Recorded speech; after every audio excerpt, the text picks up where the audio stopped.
तो बेटा हम लोग अभी अटेम्प्ट कर रहे हैं मई जून 2024 पेपर 41। क्वेश्चन नंबर 2 को देखते हैं ज़रा। बेटा बात सारी ये है कि आपको अपना क्वेश्चन क्रैक करना आना चाहिए। अगर आपको अपना क्वेश्चन क्रैक करना आ गया, आप आंसर बहुत आसानी से लिख सकते हैं। कोई मसले वाली बात आपको एज सच नहीं होगी इन योर एग्जाम। देखें क्वेश्चन नंबर 2 क्या कहता है। The long term equilibrium position in perfect competition is frequently used to illustrate efficient resource allocation in a free market economy. तकरीबन तीन चार बातें सिर्फ इस एक लाइन में लिखी हुई हैं। सबसे वो लॉन्ग रन नॉर्मल प्रॉफिट की बात कर रहा है। सबसे पहले परफेक्ट कंपटीशन की क्या बात कर रहा है, लॉन्ग रन नॉर्मल प्रॉफिट। ठीक है, सबसे पहले इसने ये बात की, बोला कि यार जो लॉन्ग रन नॉर्मल प्रॉफिट होता है परफेक्ट कंपटीशन में वो अक्सर यूज होता है क्या दिखाने के लिए, एफिशिएंट रिसोर्स एलोकेशन। बेटा एफिशिएंसी का मतलब प्रोडक्टिव एंड एलोकेटिव। ठीक है, productive and allocative. Resource allocation का मतलब क्या है कि वो किसके साथ लिंक कर रहा है, मार्केट फेलियर के साथ लिंक कर रहा है। ठीक है, in a free market economy. Free market economy जहां पर हमारे पास गवर्नमेंट इंटरवेंशन एज सच नहीं हो रही होती। फिर आगे explain why this is so and consider what prevents efficiency from being achieve. कहता है कि यार मुझे एक बात बताओ कि ऐसा क्यों होता है, और मुझे ये बताओ कि यार ऐसी क्या चीजें हैं जो एफिशिएंसी को होने से रोकती हैं। बड़ा उसने बहुत सारी बातें पूछ ली एक सवाल में। आओ जरा मैं आप लोगों को आंसर दिखाता हूँ इसका। बेटा आप लोगों का आंसर टेस्ट किस तरह होता है, नेटूज एग्जामिनर AO1 और AO2 यानी कि assessment objective 1 and assessment objective 2 को एक साथ लेके चल रहा होता है। और ये दोनों कंबाइंड AO1 एंड AO2 मिलके कितने मार्क्स के होते हैं, 14 मार्क्स के। मतलब कि जब ये सारी बातें आपने अपने आंसर में लिख दी हैं और आगे भी जो मैंने कुछ बातें लिखी हुई हैं, तो 14 मार्क आपके आ गए आउट ऑफ 20। 6 मार्क्स सिर्फ और सिर्फ आपके हैं इवैल्यूएशन एंड कंक्लूजन के लिए। ठीक है, जो AO3 होता है। अब AO1 और AO2 के अंदर आपने क्या करना है बेटा, सबसे पहले आपने डिफाइन करना है और एक्सप्लेन करना है efficiency and types of efficiency. जो कि प्रोडक्टिव एफिशिएंसी होती है, एलोकेटिव एफिशिएंसी होती है, और एलोकेटिव में आपने बेटा पैरेटो एफिशिएंसी का लिंक भी शो करना है। ये सारी चीजें आप लोगों ने पढ़ी हुई है। ठीक है,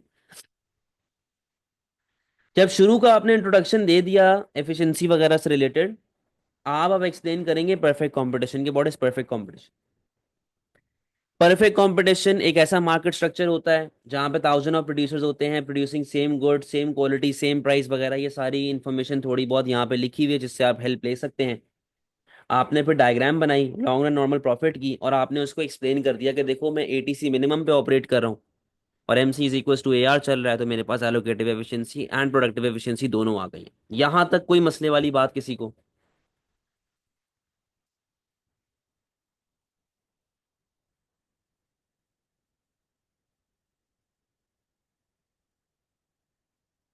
यहाँ तक कोई परेशानी किसी को बेटा।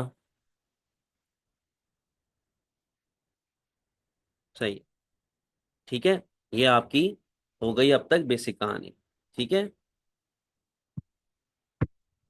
अब आगे आओ। अब क्योंकि मुझे उसका लिंक करना है एफिशिएंसी के साथ, तो मुझे ये बताना है कि क्यों मैं एफिशिएंट नहीं हो पाता, यानी कि प्रोडक्टिव एलोकेटिव एफिशिएंसी मुझे क्यों अचीव नहीं हो पाती due to different reasons of market failure. तो बेटा क्योंकि मुझे मार्केट फेलियर की डायग्राम्स बनानी पड़ेंगी आगे जाके, तो मैंने सारी अभी से ही बना ली है। मैंने कहा भाई बात तक का कौन वेट करे, अभी बना के रख लो। अब क्योंकि देखो मार्केट फेलियर बहुत रीजंस की वजह से होती है। मैरिट गुड की वजह से होती है, डी मैरिट गुड की वजह से होती है, पब्लिक गुड ना होने की वजह से होती है, प्राइवेट गुड की वजह से होती है, non excludable non rivalrous excludable rivalrous rejectable वगैरह ये सारी बातें। तो मैंने देखो MSB MSC की डायग्राम बनाई जहां पे मैंने बताना है कि बेसिक इक्विलिब्रियम क्या होता है। ये मैरिट की डायग्राम है, ये डी मैरिट की डायग्राम है। ठीक है, ये जो दो डायग्राम है ये मैं लिंक कर रहा हूँ policies to solve market failure, जहां पे मैं बताऊंगा कि गवर्नमेंट कैसे इसको ओवरकम कर सकती है। यहां पे देखें जरा, factors that prevent efficiency from being achieved in reality. कौन कौन से फैक्टर्स हैं, पहले आपने मार्केट फेलियर को एक्सप्लेन किया, डिफाइन किया, एक्सटर्नैलिटीज के साथ आपने लिंक किया। बेटा पब्लिक गुड की आप बात यहाँ पे कर सकते हैं। आप मैरिड गुड डीमेरिट गुड की बात कर सकते हैं, ठीक है, मोनोपोली पावर की बात कर सकते हैं, इंफॉर्मेशन फेलियर की बात आप लोगों ने करनी है। लेकिन सबसे आसान तरीका क्या है टू सॉल्व दिस आंसर? आप ये सारी बातें बताएं और उसको मैरिट डीमेरिट के साथ लिंक कर दें। पब्लिक गुड के साथ भी करना चाहते हैं तो कर सकते हैं, ऐसी कोई मसले वाली बात उसमें नहीं। अब ये जो मैंने पार्ट बताया है ना, ये पार्ट किसको रिप्रेजेंट कर रहा है? ये पार्ट इस चीज को रिप्रेजेंट कर रहा है, what prevents efficiency from being achieved. सही है। रोल ऑफ गवर्नमेंट इंटरवेंशन की गवर्नमेंट किस किस तरह से सॉल्व कर सकती है, थ्रू सब्सिडीज, इनडायरेक्ट टैक्सेस। अगर आप उसकी बात करें तो उसकी डायग्राम बनाएंगे। मार्केट फेलियर कैसे करेक्ट किया जाता है, रेगुलेशन वगैरह क्या है, सारी बेसिक कहानियां आपके पास वो हैं। यहां पर आके बेटा आपका AO1 और AO2 एंड होता है, that is of 14 marks. 14 mark आप लोगों ने गेन कर लिए यहाँ पे। अब आते हैं 6 मार्क पे रिमेनिंग, जो कि इवैल्यूएशन एंड कंक्लूजन है। जरा देखना क्या हो रहा है। देखो, इवैल्यूएशन एंड कंक्लूजन में पता है क्या होता है? जिन चीज़ों के बारे में आप बात कर रहे हैं उनका आपने एक निचोड़ लिखना होता है, उनके बारे में आपने एक कंपैरिजन करना होता है। अब देखो जरा, the long run equilibrium in perfect competition shows how resources can be use in the most efficient way.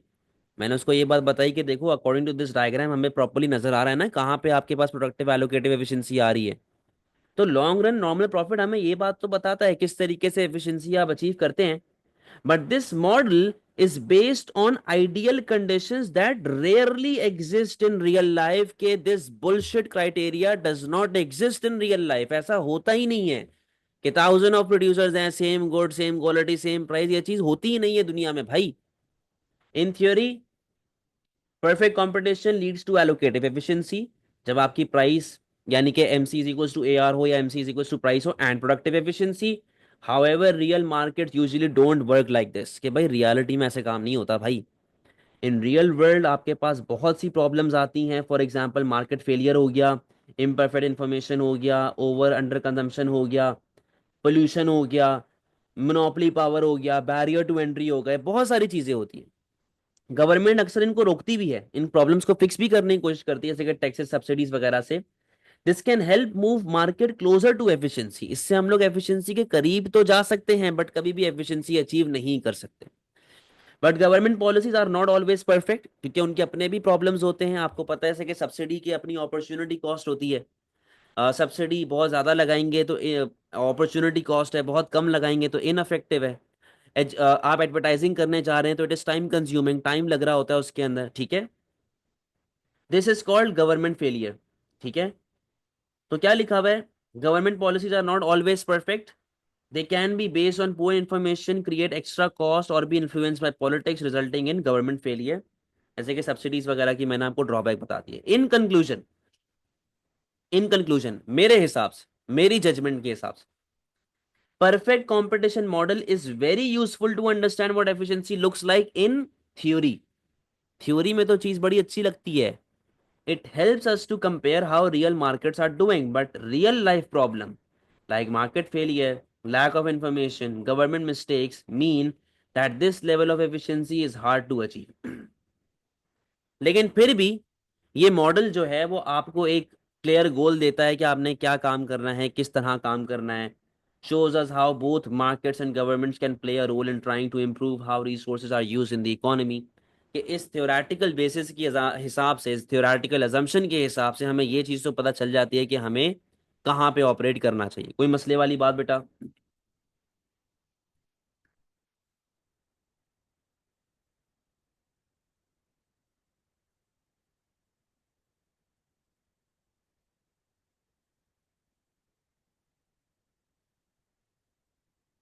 Question number 3 पे आइएगा।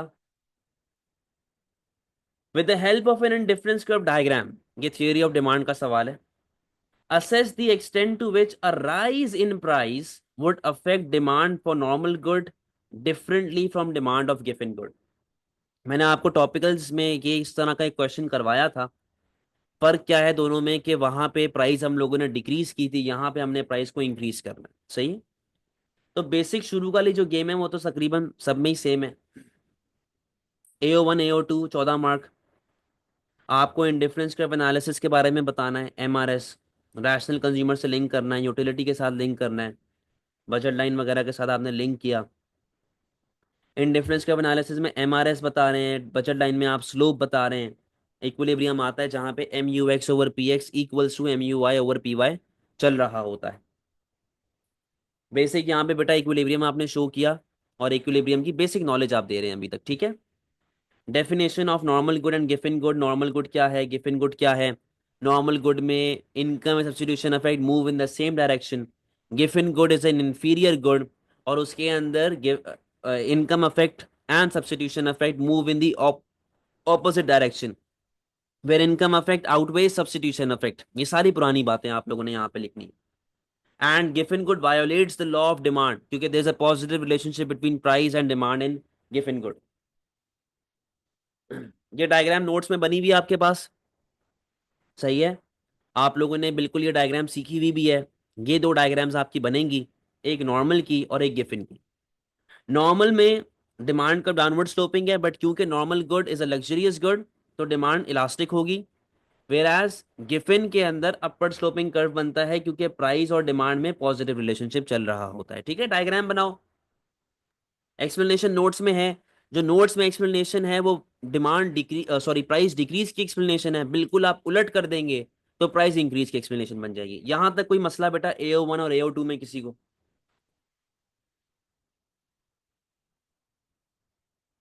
AO1 एंड AO2 बेटा किसी को कोई डिफिकल्टी है, कोई प्रॉब्लम है?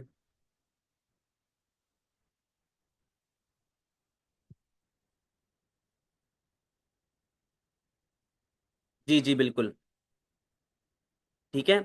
अब जरा आओ इवैल्यूएशन पे और कंक्लूजन पे। सर आपने, अच्छा सर हर पेपर में मोस्टली आईसी के ऊपर क्वेश्चन आता है, नहीं ऐसा जरूरी नहीं है यार। इन वो जरूर आएगा, एफिशिएंसी मार्केट फेलियर, वो जरूर आएगा। अच्छा अब बच्चे मुझे कहते हैं सर आपने इतनी लंबी इवैल्यूएशन एंड कंक्लूजन लिखी हुई है, आ रहा हूँ। सर आपने इतनी लंबी इवैल्यूएशन एंड कंक्लूजन लिखी हुई है, हम किस तरह इतनी लिखेंगे? देखो बेटा बात यह है कि ये मैंने एक बहुत डिटेल्ड आप लोगों को चीज लिख के दी हुई है, मुझे पता है आप लोग इतनी एक्सटेंसिव नहीं लिख सकते, बट ये है कि जब आप इसको पढ़ेंगे तो आपको पॉइंटर्स बैठना शुरू हो जाएंगे जहन में कि यार मैं क्या क्या चीजें अपने कंक्लूजन में ऐड कर सकता हूँ। तो देखो जरा, उसने आपसे ये पूछा था कि भाई क्या डिफरेंस होगा between normal and given good in difference curve analysis के हिसाब से। तो बेटा यहां पे देखिएगा जरा, द डिफरेंस, अब देखो मैं कंपेयर कर रहा हूं दोनों को। The difference in demand response between normal and given good is mainly due to how the income and substitution effect interact, सही है। For normal good substitution effect dominates as price rises consumer switch to alternatives, क्योंकि जब price बढ़ेंगे तो लोग दूसरी चीजों की तरफ जाना शुरू करते हैं। But for given good the negative income effect is stronger causing demand to increase even the price rise, क्योंकि जब भले ही प्राइस बढ़ जाए डिमांड आपकी फिर भी बढ़ रही होगी, which goes against the law of demand and supply. However extent depends upon how easily substitution is possible.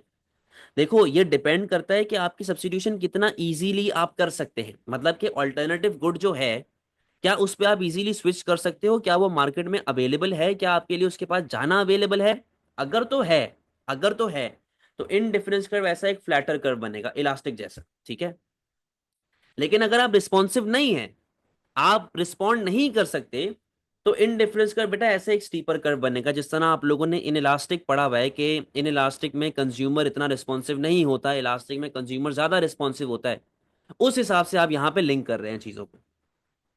Further more real world consumer behaviour doesn't often does not fit neatly into theory, कि भाई real world में ऐसी कोई चीज होती ही नहीं है। People may not react to price change instantly और रैशनली, बेटा अगर प्राइसेस चेंज होती हैं तो फौरन से ऐसा होता है कि कंज्यूमर रिस्पॉन्ड ना करे। फॉर एग्जांपल हैबिट, जो मैंने आपको ड्रॉबैक्स ऑफ वो लिखवाए हुए हैं in difference curve theory, habit, brand loyalty, imperfect information, इनसे आपका आउटकम चेंज हो सकता है। The indifference curve model assumes perfect rationality and choice, which limits its accuracy in predicting actual demand. और ये क्या लिखा हुआ है? Add few criticism of indifference curve theory from notes. सारी बातें लिखी हुई हैं। In theory, conclusion. In theory, Giffen and normal could behave very differently. क्यों? Due to strength of income and substitution effect, but in practice, the difference is less clear cut. The usefulness of indifference curve analysis lies in showing the mechanism behind demand changes, but it needs to be applied with caution in the real world, क्योंकि ये real world में exist ही नहीं कर रहा होता। समझे बात को? The usefulness of indifference curve analysis lies in showing the mechanism, मतलब डायग्रामेटिकली बता सकता है, थ्योरेटिकली बता सकता है, बट इसको हम लोग रियल लाइफ में ऐसा अप्लाई नहीं कर सकते।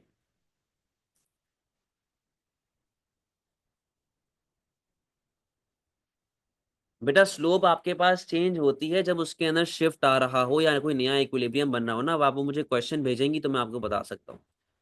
कोई मसला बेटा?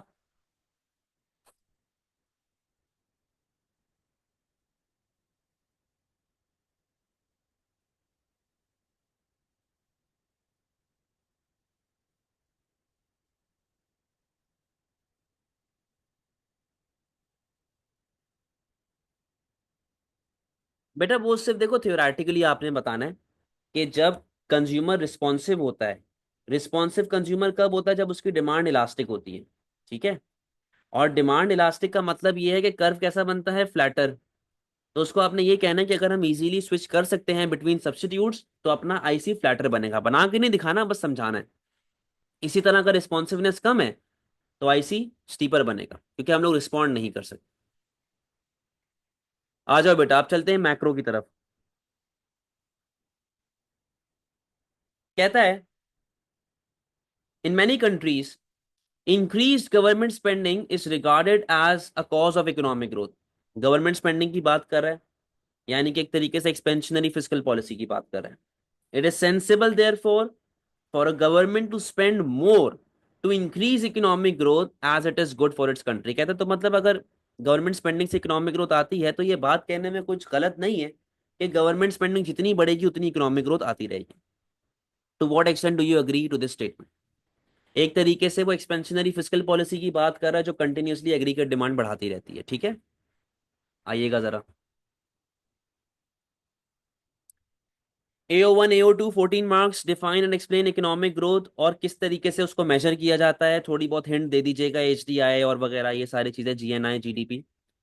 बेटा government spending is a part of an autonomous expenditure और इंजेक्शन का पार्ट।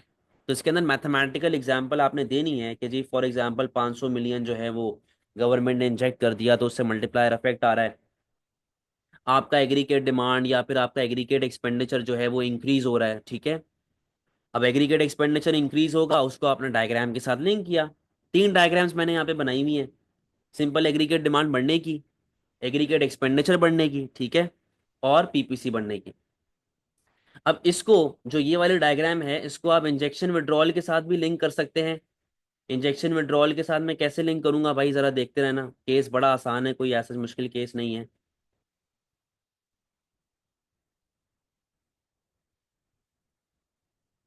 ये देखिएगा भाई, इधर आया आपके पास बेटा JW।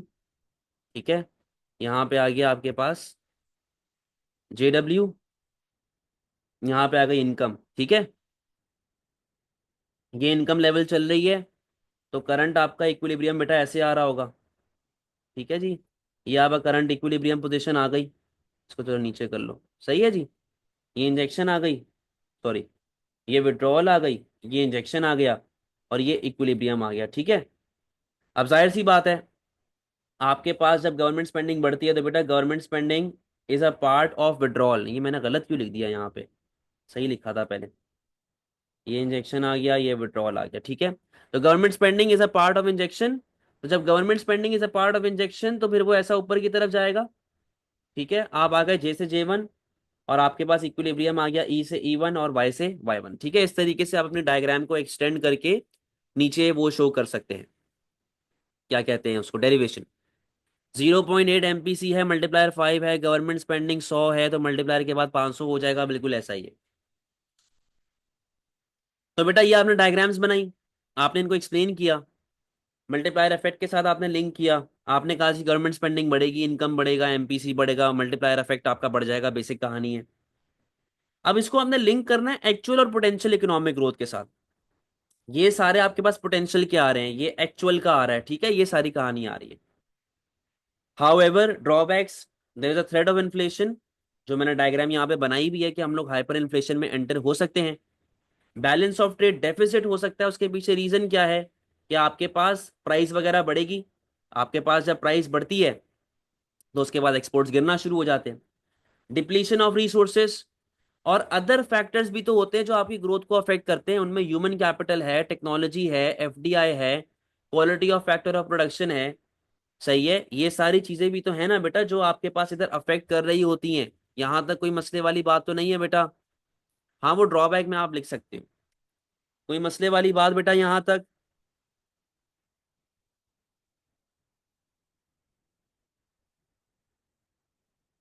क्लियर जा रही हैं सारी बातें?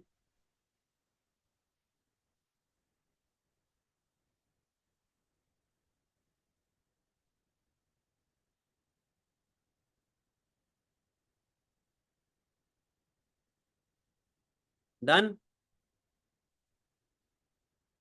गवर्नमेंट स्पेंडिंग के प्रोज से इवैल्यूएशन में लिखेंगे नहीं बेटा, प्रोज एनालिसिस में आते हैं। प्रोज एंड कॉन्स, ये देखो ये बेनिफिट्स है ना सारे, ये क्या है, ये बेनिफिट्स हैं, और ये गवर्नमेंट स्पेंडिंग के ड्रॉबैक्स हैं, ये सब एनालिसिस चल रहा है। अब मैं जा रहा हूं इवैल्यूएशन पे, सुनना जरा। बेटा इवैल्यूएशन कैसे लिखोगे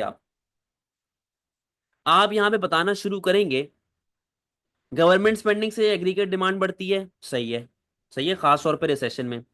लॉन्ग रन ग्रोथ आती है, लॉन्ग रन ग्रोथ तब आएगी जब एजुकेशन, इंफ्रास्ट्रक्चर, हेल्थ केयर वगैरह पे गवर्नमेंट स्पेंडिंग हो रही है, ठीक है। अगर आप ह्यूमन कैपिटल को इंप्रूव करने पे गवर्नमेंट स्पेंडिंग करें तो लॉन्ग रन ग्रोथ आएगी, लेकिन अगर आपका फोकस एग्रीगेट डिमांड को इंक्रीज करना है तो वो पे शॉर्ट टर्म ग्रोथ लेके आएगी। However impact depends upon how spending is financed. Impact इस पर डिपेंड करता है कि हमारे फाइनेंस कैसे हो रहा है।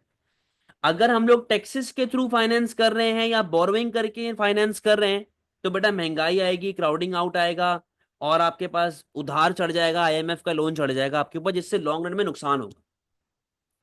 Type of economy also matters, कि भाई अगर डेवलपिंग कंट्री है तो उसके अंदर गवर्नमेंट स्पेंडिंग लेस इफेक्टिव होती है क्योंकि करप्शन चल रही है, वीक इंस्टीट्यूशंस होते हैं, इनएफिशिएंट पब्लिक सर्विसेज होती हैं। लेकिन अगर वो वेल मैनेज इकोनॉमीज के अंदर है तो उससे लॉन्ग टर्म इकोनॉमिक ग्रोथ आएगी, ठीक है, लॉन्ग टर्म फायदा होगा आपको। Moreover, not all spending leads to growth, not all spending leads to growth. अब जैसे फॉर एग्जांपल यहाँ पे क्या लिखा हुआ है, current spending example on wages and subsidies may have less long term impact than capital investment. देखो subsidies दे देना, रोड बना देना, छोटा मोटा काम कर देना, इससे शॉर्ट टर्म ग्रोथ आती है। लॉन्ग टर्म ग्रोथ कब आती है, जब आपके पास सप्लाई साइड पॉलिसीज के ऊपर खर्चा किया जा रहा है, यानी कि मशीनरी पे, टेक्नोलॉजी पे, इन्वेस्टमेंट पे, इनोवेशन पे, ट्रेनिंग पे, तब आपके पास बेटा लॉन्ग टर्म इकोनॉमिक ग्रोथ आती है। प्लस गवर्नमेंट अगर एग्रीगेट डिमांड बढ़ा रही है तो government needs to increase aggregate supply as well, ताकि मैं हाइपर के थ्रेट से बच जाऊं। समझे बात को? तो बेटा इस तरीके से आपको अपना आंसर जस्टिफाई करना पड़ेगा। इसके अंदर देखो ऑल्टरनेटिव पॉलिसी एज सच मांगी भी नहीं है, ठीक है। लिखना चाहो तो थोड़ी बहुत देखो, अब गवर्नमेंट स्पेंडिंग है ना, अब गवर्नमेंट स्पेंडिंग किसी भी तरह की हो सकती है, subsidy is a supply side policy. Government education पे, इंफ्रास्ट्रक्चर पे खर्चा कर रहा है, ट्रेनिंग पे खर्चा कर रहा है, सप्लाई साइड पॉलिसी। बेटा शॉर्ट टर्म ग्रोथ, ऐसा नहीं है कि कोई ग्रोथ ही नहीं आएगी, शॉर्ट टर्म ग्रोथ आएगी। सही है, अगर गवर्नमेंट फूड पे अनएम्प्लॉयमेंट बेनिफिट देता है, ठीक है भाई। तो ये आपका बेटा था क्वेश्चन नंबर 4। क्वेश्चन नंबर 5 पे आइएगा। कहता है national income statistics are often use as a measure of standard of living. कहता है जी नेशनल इनकम स्टेटिस्टिक्स हम लोग यूज करते हैं स्टैंडर्ड ऑफ लिविंग को मेजर करने के लिए। नहीं बेटा उसकी बात नहीं करनी। Consider to what extent national income statistics can be use to compare the standard of living between low income and high income countries. देखो अगर इस तरह का शिटी सवाल आता है ना, जहां पर वो मेथड्स आपसे पूछता है how to measure standard of living, इसको फौरन छोड़ देना, इसको देखना भी मत।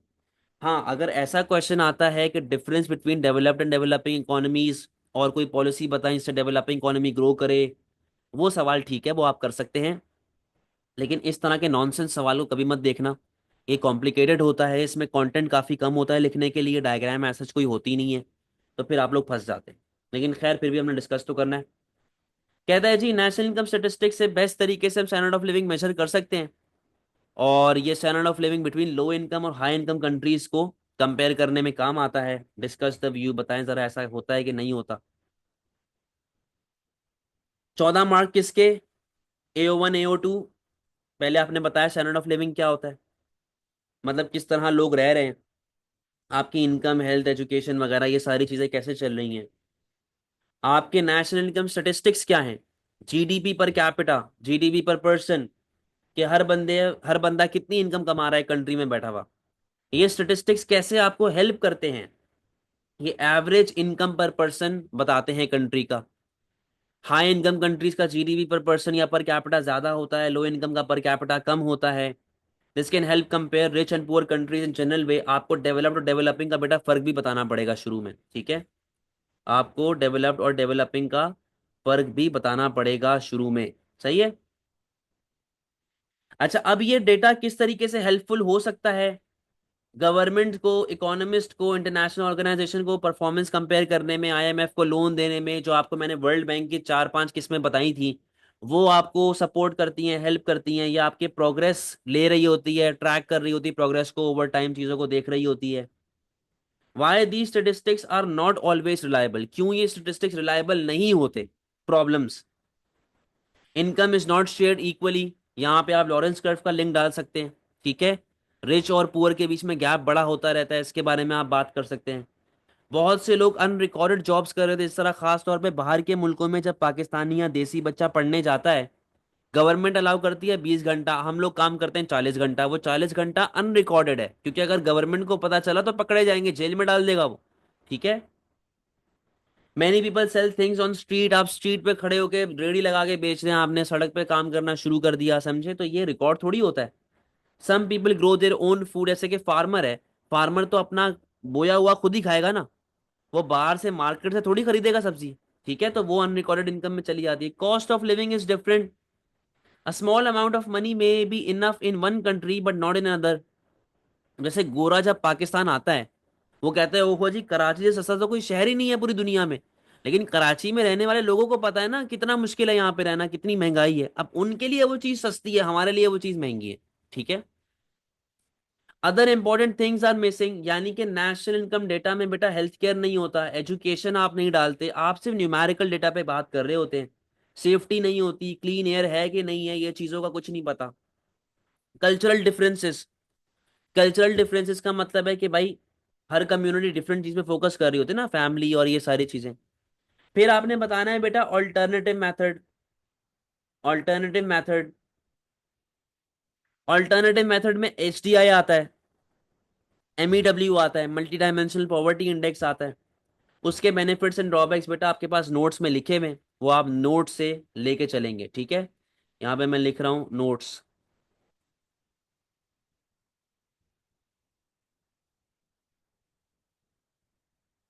ठीक है? नोट से आपने इसके बेनिफिट्स एंड ड्रॉबैक्स उठाने हैं। आप लोगों के लिए ये सारी बातें यहाँ पे कंस्ट्रक्ट भी की हुई हैं, इसको पढ़ लीजिएगा। अब देखो, जो मैं ऊपर यहाँ पर बेनिफिट्स एंड ड्रॉबैक्स लिखता हूँ ना, मैं यहाँ पर जो बेनिफिट्स एंड ड्रॉबैक्स लिखता हूँ, वो मैं लिखता हूँ स्पेसिफिक पॉलिसी के हिसाब से, कि भाई जीडीपी पर कैपिटा निकालने का क्या बेनिफिट है, क्या ड्रॉबैक है, HDI यूज करने का क्या बेनिफिट है, क्या ड्रॉबैक है। इवैल्यूएशन में ना मैं इन दोनों को कंपेयर करूंगा, मैं इन दोनों के बेनिफिट्स एंड ड्रॉबैक्स को कंपेयर करूंगा, कि ऐसा क्या है जो HDI करता है जीडीपी नहीं करता, और ऐसा क्या है जो जीडीपी करता है HDI नहीं कर सकता। अब देखो जरा, national income statistics are helpful for making broad comparisons especially between rich and poor. देखो, जो गरीब कंट्री है उसका जीडीपी पर कैपिटा कम होगा, जो अमीर कंट्री है उसका जीडीपी पर कैपिटा ज्यादा होगा। ये तो बड़ी बेसिक सी बात है, इसके अंदर कोई रॉकेट साइंस नहीं। क्योंकि उससे हमें पता चल जाता है कि इनकम क्या चल रही है, लोगों की स्पेंडिंग पावर क्या चल रही है, हिसाब किताब क्या चल रहा है, बेसिक नीड्स आपकी पूरी हो रही हैं कि नहीं हो रही। भले HDI as a better tool, while HDI is a better tool because it includes health and education, quality, standard of living, ये सारे क्वालिटेटिव मैटर्स जो हैं वो HDI के अंदर आ रहे होते हैं, जो कि नेशनल इनकम स्टेटिस्टिक्स में नहीं होते। In conclusion, national income statistics are useful but must be used with caution.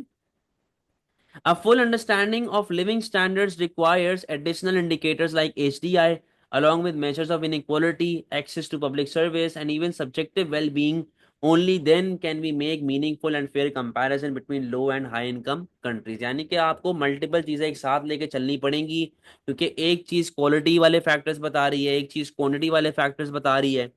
तो आपको बेटा चीजों को साथ लेके चलना पड़ेगा, आप किसी एक पर रिलाय नहीं कर सकते। कोई मसला बेटा?